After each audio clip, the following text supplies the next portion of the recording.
All right, we're going to go ahead and get started here. Thanks to everyone for joining us. This is, when I say us, it's Steve Jerkin and Gary Richmond.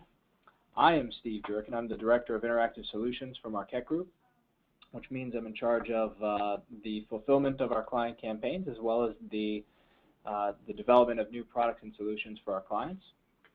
I'm Gary Richmond, Director of Interactive Sales, which means I'm out looking for ways to solve our clients' digital advertising challenges.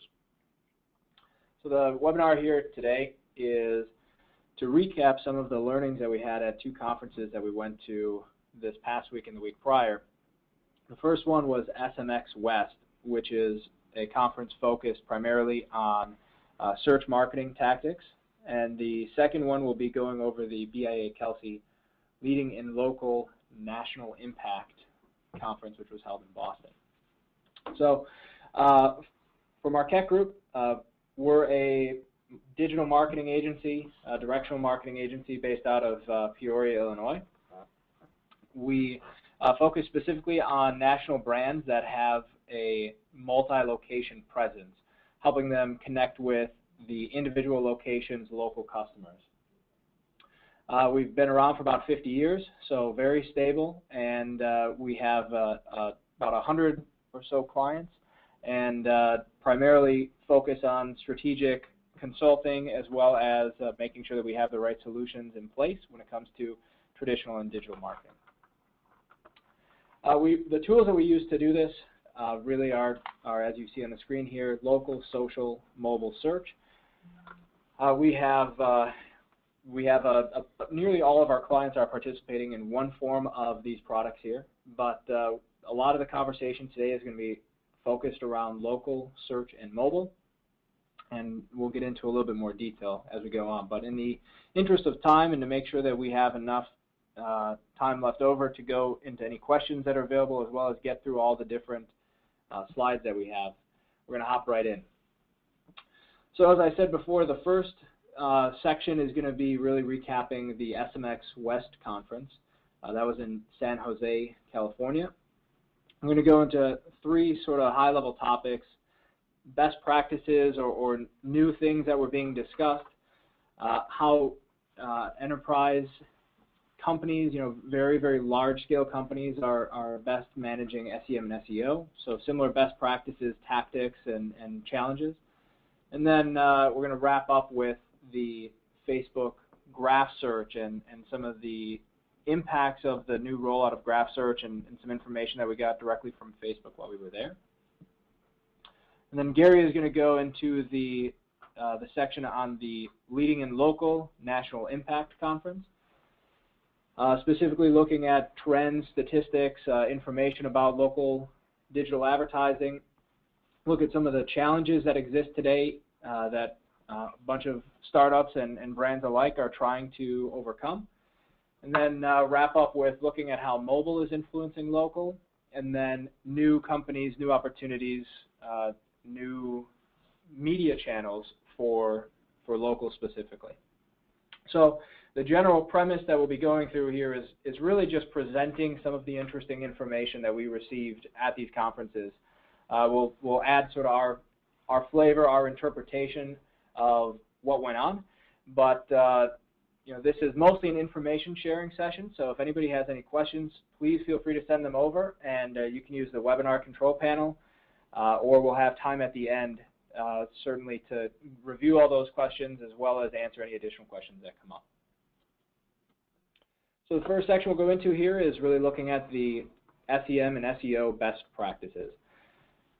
This the whole section, the whole conference really was about best practices, and as search becomes, continues to grow and continues to add complexity with different search result pages and different channels now that are adding search, such as Facebook, this is really impossible to try to encapsulate all the different bits and pieces of information that we have. So the biggest takeaway about search marketing is that it's continuing to grow and become enormously complex, even for the best digital marketers, whether it's in-house or at agencies. when you look at new tactics, things that we heard commonly across the different sessions.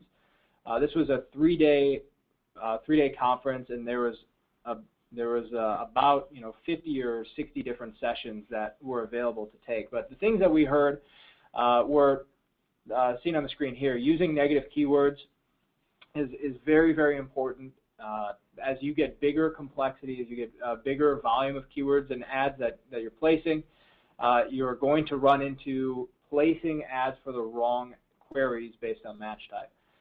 So there's a lot of discussion about using negative keywords, but being careful to avoid conflict, because if you choose the wrong negative keywords, you're going to actually take out ads and keyword phrases that you want to be bidding on. So certainly a lot of discussion about that. Apple Maps continuing to evolve. There was quite a bit of discussion about how you can optimize, how you can make sure that all of your locations are in Apple Maps and that they're ranking well. Specifically, we had a lot of discussion about using Yelp for reviews and how that is impacted.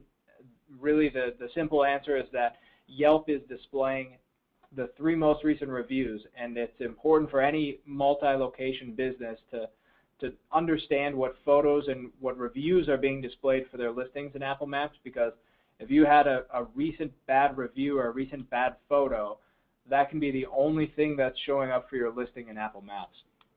But overall, the industry consensus is that it's really challenging right now still working with Apple Maps because they don't have the management tools available overall. Then we're going to get into this a little bit later in the presentation, but there was a lot of talk about technical SEO. Sites are getting bigger, especially at the enterprise level. There's thousands and thousands of pages now on sites, and it becomes very, very challenging to be able to manage the technical side of the SEO, let alone the content and creating keyword strategy. So we talked about things like how often and the efficiency of the crawl of your site and what pages are being indexed, canonicalization, setting up authorship and other types of microformats and schema. But we'll get into this a little bit more later on in the presentation, looking at how technical SEO relates to the large-scale enterprise. Then there was a bit of information about mobile conversion tactics. Really, as far as mobile is concerned, there's not a tremendous amount new in terms of optimization. The biggest change is what we're going to see on the next slide here, and so that's foreshadowing. I'll get to it in just a second. The last bullet here on new tactics was just making sure that you're optimizing for Google Knowledge Graph. The Google Knowledge Graph is similar to the Facebook graph in the sense that it's structured data. It's based on objects and their connections, as opposed to just crawling data and crawling pages and finding keywords. So the Google Knowledge Graph is, it's going to eventually get around to the places and locations and get into this multi-location business world. It's not really penetrated yet, but it's still certainly something that we want to be considering as we're building out new SEO strategies. However, with all those points that I just made, by far the most talked about thing was the AdWords enhanced campaigns. We had the pleasure of having a couple of folks from Google talking about the AdWords side and how proud they are of the enhanced campaigns. But in the industry, and really it was a combination of agencies and specialists and people from the delivery side as well. The consensus was very, very mixed on whether enhanced campaigns were going to be helpful or hurtful to running campaigns. Google's perspective was that they looked at all of the trends and they looked at all of the aggregate data of how people are using AdWords, and they built enhanced campaigns to improve what most people commonly do. And so the approach that they took, and they repeated it several times, was that they built the structure so that it can capture those commonly used functions. Whether it's are people creating separate tablet versus desktop campaigns? Are people creating different ads and bidding on different keywords on tablet versus desktop versus mobile? And so they made a lot of interesting decisions based off of that aggregate data. And there was a lot of disagreement in the crowd of what's the best way or how to use enhanced campaigns, or even if you should be using the enhanced campaigns until you're forced to. But when you look at the content of enhanced campaigns and what has changed versus the old campaigns that the traditional way of managing AdWords campaigns, some of the things you can do here, just to give a little bit of background, that you can, of course, set up campaigns that you can have a bid adjustment when people are in a particular location. What that means is that you have the option to create target markets, target areas, or even base bid adjustments when people are near your location. You have you might want to do this around competitors. You might want to do this around your locations. And so if people are, if we know that a user is particularly close in proximity, we may want to say we want to double our bid amount when somebody is in this radius. So you can increase bids not just on geo targets, but also on time and also on device. So if people are on mobile and it's 9 o'clock at night, you can ramp up your bid based on percentages even higher. Google is going to have some new reports coming soon to better track the conversions that are coming from phone calls if you're using their call tracking or if you're using the mobile click-to-call. They recently made some adjustments where you can only use click-to-call for phone numbers instead of having the phone number in the ad copy. Again, further pushing people towards enhanced campaigns. And then you also have the ability to have ad group level extensions, which previously was a campaign level setting. So you would have the extensions that would apply to all the keywords and all the different ad groups in your campaign. And then you can also schedule ad extensions to be on or off, as well as schedule offers, which is an ad extension to be on or off. So it really just dramatically expanded the capabilities, but it also dramatically expanded the complexity to manage campaigns. And when you apply this to the way that enterprises handle SEM and SEO, it quickly scales to be a lot different management process than it was before with the old version of campaigns.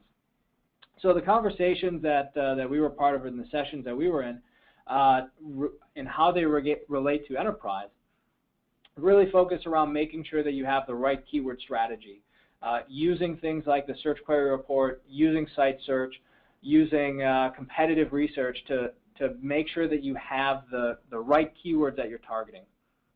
But then taking that data, and that should be potentially thousands of different keywords at the enterprise level, and using that to improve the relevancy to your audience. What that means is not just having a session, a visit to your site be considered a standalone event, but you want to link it to everything else that you're doing in digital marketing, and then at a higher level, everything you're doing across your entire marketing plan. And that links to the enhanced campaigns as you see here. So as I was saying before, that you can change your bids based off of location, you can change it based off of time, and I was talking about some of the complexity based off of creating these campaigns and having a strategy behind your campaigns. At the enterprise level, this amounts to you have a core bid, and this is a keyword of Dyson vacuum, and your core bid is 45 cents. But then you can put in bid adjustments based off of all of these other factors. Is it a tablet? Then we want to add 10% to our bid. If they're out of home and they're on Wi-Fi, we're going to want to add 3%. If they're in Houston, we don't think that they're going to convert as much. We want to lower our bid by a little bit. And then if it's Monday at 11:35, we want to have a bid adjustment as well. And then if it's a keyword that we think is going to have a high conversion rate, then we also want to have a bid adjustment up.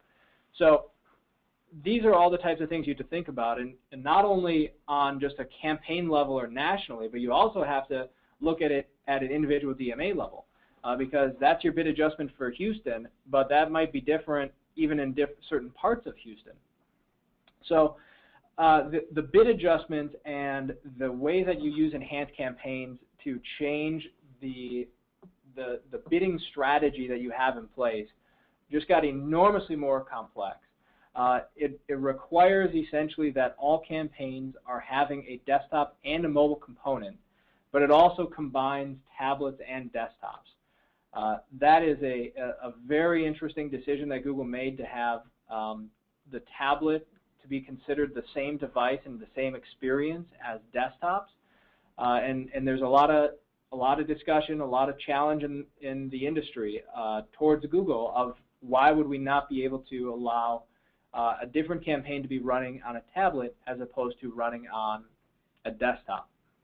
So really what that amounts to at the enterprise and at the smaller level is that any ads that you run on desktops are going to be the exact same when they're run on tablets in terms of the keywords that you're bidding on and the ads that you're displaying, which is a bit of a change, because previously you used to be able to create a tablet-only campaign or a mobile-only campaign and really focus on different sets of keywords for that. So as far as the impact that that has on enterprises and on agencies, regardless of who's managing the campaign, requires a lot more strategy up front and a lot more interpretation of data. So the next type of major trend that we talked about while we were there was, how do you link together all of the data that we have available and use it to optimize campaigns, both SEO and SEM? The big data, in quotes, is not just about having more data available, but by connecting data and having valuable insights to it. And we can use the data that's available if we use it wisely to identify better user intent and customize the experience when somebody gets to your website based off of that user intent.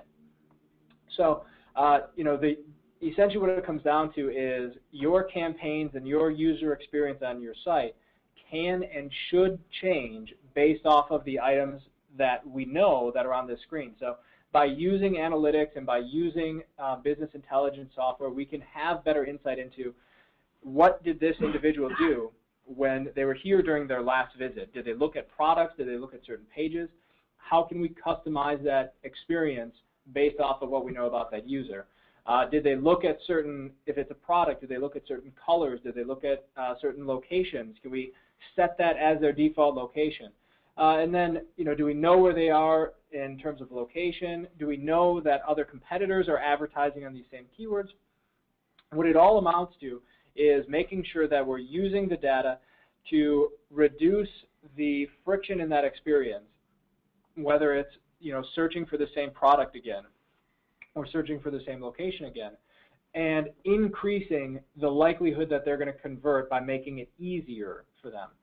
And that making it easier for users and increasing the likelihood that they're going to convert through the use of data and through the use of new things like enhanced campaigns really then comes back and to our next big subject here, which is technical SEO. There was a tremendous amount of discussion about how to manage SEO at the enterprise level when you think of sites like Amazon and Zappos that have tens of thousands of variations of pages, and really making sure that any large-scale website is getting the most out of the organic search. So on the left, you'll see a screenshot of some of the things that we were, the sessions that we were in, very, very, very technical. How you are making sure that you have pagination set up properly, that you have, canonicalization set up, that you have no server errors and checking for all that. But at the end of the day, what it amounts to is making sure that you have the appropriate site speed, not just for user experience, but also for Google. Site speed is something that impacts Google's rank of your website in organic search, and it also impacts the amount of pages that Google is willing to index on your site. So if you have technical errors, or if you have redirects, or you have confusing link structures on your site, that's going to change the amount of pages that Google is able to index. Now, as you can see in the blue box on the right here, there's some pretty dramatic impacts to not having a fast site and not having an appropriate speed of what users are expecting. And really the bottom 2 points there, that for every 1 additional second of load time, conversion rates are going to drop because people are impatient and they're going to abandon their session. And then for every 1 second of load time, user satisfaction drops even more as people get frustrated by the experience. So there's a tremendous amount of detail, and it would be impossible to go into in a 45-minute session. On the technical SEO side, I'd be happy to go into a longer discussion or perform audits if there's any clients or prospects on the line that would like to have a little bit more in-depth discussion. And then the last thing in terms of enterprise scale, and this one is kind of a quick hit, but Screaming Frog as an SEO spider was brought up a lot, in almost an abnormal amount of frequency that it came up in conversation. This is a tool that anybody can use. It's free up to a certain amount of URLs that you're crawling, but it's a tool that's going to go through every page on your site, not every page if you use the free version, but it can go through any page on your site or any site and give you all of the SEO related data that you need. And you can really build workflows, or you can build project plans on how to improve it. So it'll go through and it'll provide to you a report of essentially what Google would see, or any search engine spider would see, about your site, including title tags, keywords, the length of content, server error codes, anything, whether in terms of H1 tags, H2 tags, anything that's SEO related, you can see. And so it's not just about tracking your site and creating a task list of things that you need to fix, and it's also a great way to build reports on your competitors as well. So you can plug in one of your competitors' websites into the tool, and it will crawl and output, and you can see pages that they have that maybe have content that you don't have, or you can see naming conventions or H1, H2 tags that they're using that might be helpful for you to integrate or to develop content around for your site. So it's a great tool. It's very, very inexpensive, and almost across the board, every SEO discussion that we were involved in, Screaming Frog came up at one time. So it's something definitely worth checking out, and if you don't feel comfortable using it, you can always reach out to us, and we can run your site through it and walk through the results for you. So the last big thing in the SMX West conference was Facebook Graph Search, and this was actually released a little bit before the conference, so it's not exactly cutting edge at this point, but it's still in beta. Now I've got a blurry cam photo here from the conference, and this is from Facebook's presentation. They don't actually send out the presentation, so the only way to capture the screens is to take a photo with your phone. So I apologize for it, but I like it because it confirms the authenticity of where it came from.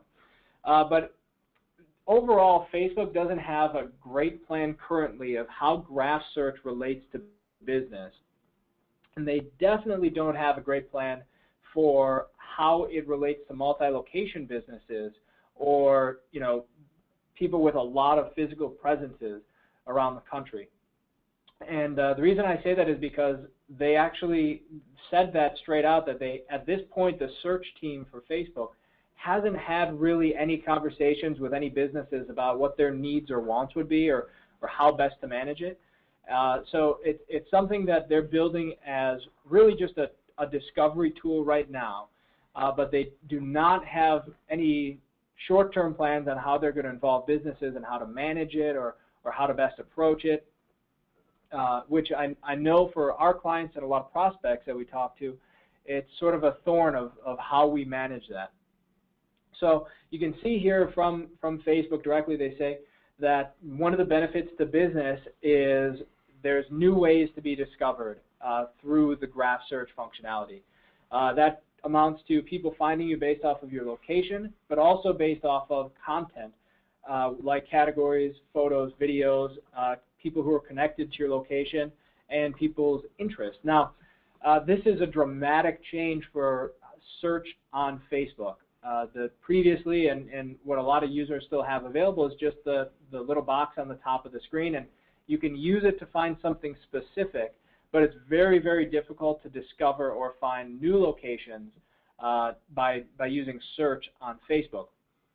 So this when it's fully rolled out and when it's fully developed, graph search is going to be an enormous improvement over how you can find data and find things like businesses and recommendations through Facebook. Now, you'll see here an example of a search that I did, and just to give you sort of a flavor of the type of things that are going to be available and the things that Facebook demoed to us of what they're trying to build.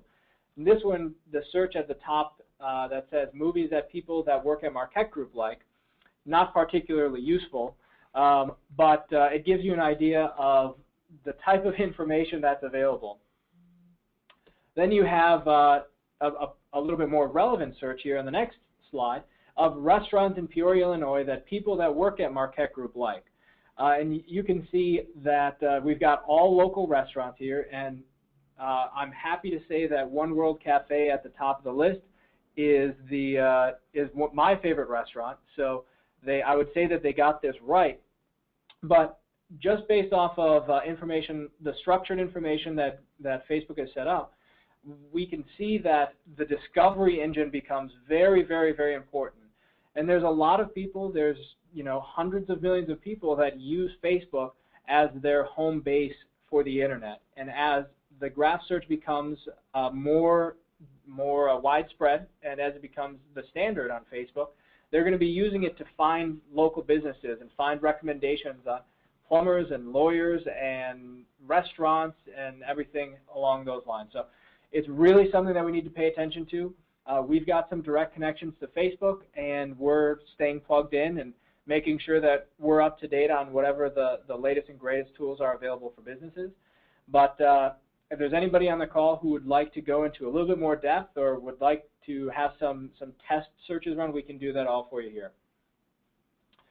So the last thing that I'll say about graph search is really the optimization strategy, what you can do now as a business to make sure that you're taking advantage as best you can currently of graph search. And you'll see another blurry cam photo on the right, just again to show you the source of where this information came from.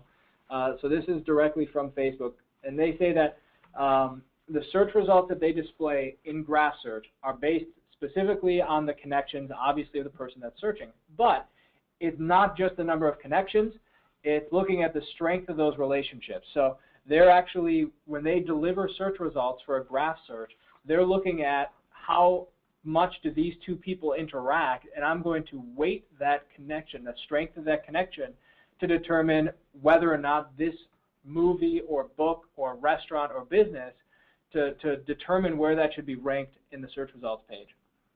A recommendation that they say is to make sure that you're sharing content directly on your Facebook pages as opposed to on your website and then just linking to Facebook and with buttons, or putting it just on a brand page and not on the individual location pages, because those things that are posted directly to Facebook pages are the only photos and videos that are going to appear in the photo and video results. So if you want to have any enhanced content or any creative be appearing in the graph search results, you have to make sure that it's posted directly into your Facebook pages. And then, to me, the most important component that they mentioned about how to optimize for graph search is this last bullet point here. Pages with good engagement and recent check-ins are ordered higher. So as users get more accustomed to using graph search, they're going to be searching for businesses, and Facebook is clearly saying that their algorithm is going to favor businesses that have recent engagement. They have users who are talking, not just the business who's blasting out ads, but they have people who are talking and commenting, and they have people that are checking in. So Facebook is using the engagement as a signal of whether or not this location should be ranked higher. So the only way to do that is to have a dedicated strategy, a dedicated social effort for each of the locations that you have in place. Certainly that opens up a lot of discussion points, and the intent of this session is not necessarily to have the full detail about graph search, but if there are any questions, make sure to send them over, and we can talk a little bit more about graph search later.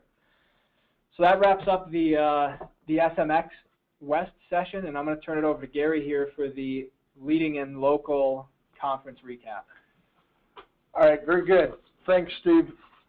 The BIA Kelsey conference that we attended in Boston was themed the national impact, with the overall conference being labeled Leading in Local.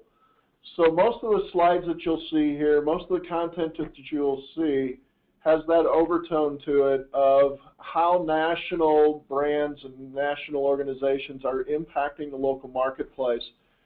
But we've been going to Kelsey for a number of years. Personally, I've been going for 10 years now, and we find it to be a very good indicator of the leading edge of what's happening in the marketplace, and they do a very good job of identifying trends and opportunities that they see developing in the marketplace. So we've tried to capture a series of slides here, and there's about 15 slides or so that are really just captured from the conference that I'll try to summarize and talk through and give you a general feel of what we thought the overriding messages were. First and foremost, they started the conference with this slide that talks about the fact that the local advertising marketplace is roughly $132 billion in dollars being spent on an annual basis, with about a third of that being influenced by the national brands. So they're spending on behalf of or somehow influencing that expenditure at the local level. That includes co-op opportunities and what have you. But they're making brands are, and the national organizations are focusing more and more on that influence of local and how it drives business in the marketplace. When you look at this next slide, when you look at the actual small to medium business, which is what SMB stands for, these organizations, these small businesses, are using more channels than ever. In the last 3 years, they've basically tripled the amount of channels that they're using to promote their business. So in 2012, BIA Kelsey is projecting that it's roughly on average 10 channels being utilized by these businesses. And I think that makes sense. The fragmentation in the marketplace has intensified, and business in general is reacting accordingly. Another organization that spoke and was a keynote speaker at this meeting had conducted a Chief Marketing Officer survey, and there were a series of results that they presented that I thought was very pertinent to this overall theme and the fact of how local is influencing the national mindset. So this question was, how important is localized marketing in demand generation and revenue to your organization? Roughly 60% of these folks said it's essential. So 6 out of 10 of these organizations are making it a very critical element of what they do and how they go forward in marketing their organizations. Take that one step further, the follow-up question on that is, what are the challenges your team faces in keeping local campaigns refreshed and relevant? And this is really a niche that Marquette Group specializes in, so this is very relevant to us as well. But the things that came back from a response standpoint, and you can see by the numbers here that you could answer with multiple components or multiple choice questions. The 3 leading elements were lack of resources and bandwidth to stay on top of the content, limited budgets to fully execute, and then lack of resources and bandwidth to coordinate multiple regions and do that really local element within their organization. I think that's very telling of the struggles that the national brands are having in driving that localization. They recognize the importance of it, but they're not able to monetize it or focus resources on it to their content. So when you look at that, then there's a group of slides that we basically summarized as today's consumer and national brands challenges in local. And I saw this slide and I thought it was very relevant and hadn't seen it put quite in these terms yet. But basically, the high utility era is upon us. And by that, they were talking about the fact that we have so many resources in which to get online. It's instantaneous. Both mobile and tablets are really changing the game. So this high utility area is being driven by the phones and the tablets. There are a myriad of specific tools that are available for specific users. We all tend to use these devices a little differently, but at the end of the day, it makes our life simpler and more efficient. And another really significant element of this is how small businesses are becoming untethered. They're no longer limited to the electronics within their organization or even a cash register. You can now conduct charges through a cell phone or other means of operation. So these organizations and these small businesses have much more flexibility to how they go to market. And then consumers are very much more empowered by the apps and the web, the mobile web, in ways that we've never been able to, one, educate or drive answers in the marketplace like we can today. Another really significant statement, which seemed very simple at the time, but is really, in my mind, extremely important, is the fact that consumers don't think in channels, but brands usually do. We have a tendency as businesses to tower pieces of advertising and marketing promotion into a series of channels, but the consumer is now sort of able to circumvent those channels and navigate in whatever way makes sense for them at that moment. And this chart is representing all the different options we have as a consumer and the differences in which we go to market. That's further exemplified on this next slide in the fact that it's basically, from a consumer standpoint, becoming omnichannel. You see the four elements and the percentages of the consumers that utilize these different methods, but research and buy products online versus researching online and visit a store to make the purchase, or visit the store first, then make the purchase online, or researching online, visiting the store, basically using the store as a showroom, then turning around and purchasing online. All these different contingencies are really influencing the way people go to market, and I thought this was a very good slide in illustrating that and the challenges that these businesses face. But when you think about localization, one of the elements that is really driving that is mobile's influence on how we utilize local as a consumer, and now how businesses are trying to adapt to leverage the platform of mobile in which to promote their business. So you can see here, one of the things BIA Kelsey does a very good job of is predicting business in the future and the wave of these trends. And so you'll see here that basically 38% of mobile advertising, local mobile advertising, was really targeted to a location, and they're predicting that that grows in significant scale over the next couple of years as technology improves and as we find ways to better market online and leverage not online, but on mobile, and then leverage that success. Another set of resources, even within the last year, the ability to geo-precision target and do some geo-fencing and geo-targeting to specific behavioral elements has intensified significantly, and businesses are reacting to that and taking advantage of it, really optimizing their spends and targeting to a much stronger degree than was available in the past, to the point now where over 80% of these campaigns are being targeted at a very specific geofencing or behavioral tactic of some sort. As we see a great deal of influence in the local marketplace. There are some other things that emerging trends forward in this page.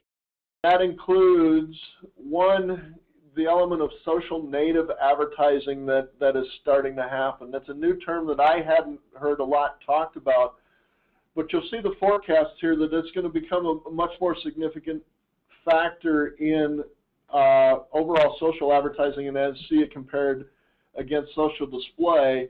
Many of you are probably sitting there and asking, what is social native advertising? So we've put a definition here. We captured a slide that provided a definition that includes, basically, it's advertising that's inherent on a site, or it blends into the site and makes it look like the appearance of the site or the content in which it appears. It seeks to be seamless and part of the content consumed. In other words, it's entrenched within the website that you're looking at. Further, the explanation goes on to talks about it embeds brands within infotainment content. I'll show you an example of that here in a moment. You can read the other bubbles or the other bullets accordingly. But basically, native advertising appears to be something that's going to continue to grow in its importance and be an element that consumers tend to respond to. So an example of that is this mobile illustration that's here, whereas somebody who's online actually playing in an online gambling or poker run here has the ability during a pause, there will be an advertisement that comes up and offers the opportunity to congratulate them on their success, and interestingly enough, talk about their banking activities and how they can go shift some funds into their checking account or whatever the situation is. But basically, it's capturing that consumer at the right point with the right context to create the desired result for the advertiser. There's a great deal of opportunity here that we think brings a lot of merit to the marketplace moving forward. Another element that I think is going to continue to see a great deal of activity in the very near future is digital wallets and using cell phones and other vehicles to conduct a transaction or reap a reward from a consumer experience.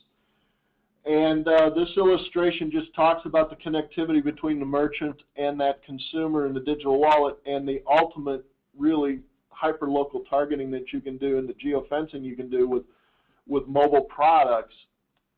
The best way to illustrate this is the next slide that talks about an active campaign that's been running on Foursquare by Burger King, where you have your credit card basically aligned in this program, and you can get credit back on your credit card if you make a purchase that's over $10. It's a promotional campaign from Burger King that doesn't entail any coupon or QR scan or any of that type of thing. It's simply, if you spend more than $10 at Burger King against the credit card that you've got registered, you get $1 credit back against that. So it's an instantaneous result of a promotional activity being run by Burger King. And we envision more and more of this activity taking place in the not too distant future as well. We think this is a very significant advancement in the mobile and online promotion space. With that, we're ending actually several minutes early, so there is plenty of time and opportunity for questions. You can see here Steve and I's contact information to follow up should you want to ask questions offline. At the moment, I think we've addressed each of the three. One of the things that I want to reinforce is this presentation will indeed be available. It's being recorded and it will be posted on our website in the not too distant future, sometime over the next couple days. There is one question here that I'll let Steve tackle that addresses examples of negative keywords. Yeah, so negative keywords is a practice when you're building out a paid search campaign, that if you would have a keyword query that you're targeting, that you're bidding on. So an example is if you're a coffee shop, a local coffee shop, and this is the age-old example that's been used, but so I've got Steve's Coffee located here in Peoria, Illinois, and I've got a paid search campaign running, and one of the keywords that I would probably bid on would be Java. Java being a search term people are pretty likely to use to find coffee, but Java is also a programming language. And so what you do when you're running a paid search campaign is I want to set up a broad match keyword for Java so that if people are searching for fresh Java in Peoria, Illinois, or long tail searches that would be impossible to gather and impossible to bid on each one of those keywords individually, you set up a broad match for Java or a variant of Java. You have to add negatives into the campaign because we don't want our ad to be appearing for Java language or Java programming, because if we appear for that keyword, then we've got two potential things. That could happen. You could have people clicking on your ad, misunderstanding what the intent of the advertising was, and ending up on your website and being very surprised to see a coffee shop instead of information about how to write code in Java, and then that's wasted money, right? So you're paying for that click for somebody to get to your site. And then the other thing that could happen is that your ad is appearing for keywords about Java programming, and it's not being clicked on, which is, it's good that it's not being clicked on because it's not directly costing you money, but it's going to decrease the performance of the campaign because the more times that your ad appears and it's not clicked on, Google will progressively notch down the rank of your ad, and if the click-through rate gets low enough, by having too many served impressions that don't have a click, they're really going to not be fond of your ad in general, and they're going to increase the bid that's required to have that ad appear. So you can have both direct and indirect examples, and it's not nearly as obvious as Java the coffee or Java the programming language. If you look at search query reports, either through analytics software or looking at keyword activity for what people are actually typing in, there's a lot of different ways to get that. Negatives can come in a wide variety of different forms. It can be music albums that are similarly titled to search queries that you have. It can be other businesses or other business tactics. It can be movie titles that people are looking for. It can also be news events. So if you have a keyword that is a pretty good buying signal of somebody doing a search, that might also someday or periodically it might turn into a news story that's happened, whether it's something good or bad. You can get people who are searching for that and then seeing your ad and clicking on your ad because they think that it's going to get them the information that they want. So you just have to be really mindful of negatives. And then the discussion that was at the conference of making sure that you're using negatives appropriately is that there's kind of a knee-jerk mentality oftentimes with negatives. And if you see a query that you know that you don't want to, if you're selling auto insurance, as an example, you don't want your ad showing up for searches for auto parts necessarily. You may, but you may not. You don't want to just automatically add that as a negative keyword because it could possibly influence your campaign in too far in one direction, and then your ads aren't showing up for certain keywords that you want. So you have to be really careful with how you implement them and keep a close eye. And really the best takeaway or the best practice is to constantly be checking and pruning keywords in and out. Your keyword list should be dynamic. It should change based off of what's working and what's not working. And if it's been a while since you've looked at and evaluated your bidded keywords versus your negative keywords, you could have some that you might want to change. So we'll hang on the line here for a couple seconds if there's any other questions. Otherwise, that's everything that we have so far. I would say that the best way, if you want additional information or you want to continue the conversation or maybe see how any of these things affect your particular business, is to contact us and we can start discussing some of these topics a little bit more in depth. Otherwise, thanks everyone for your time, and we will look forward to seeing everybody on the next webinar that we conduct.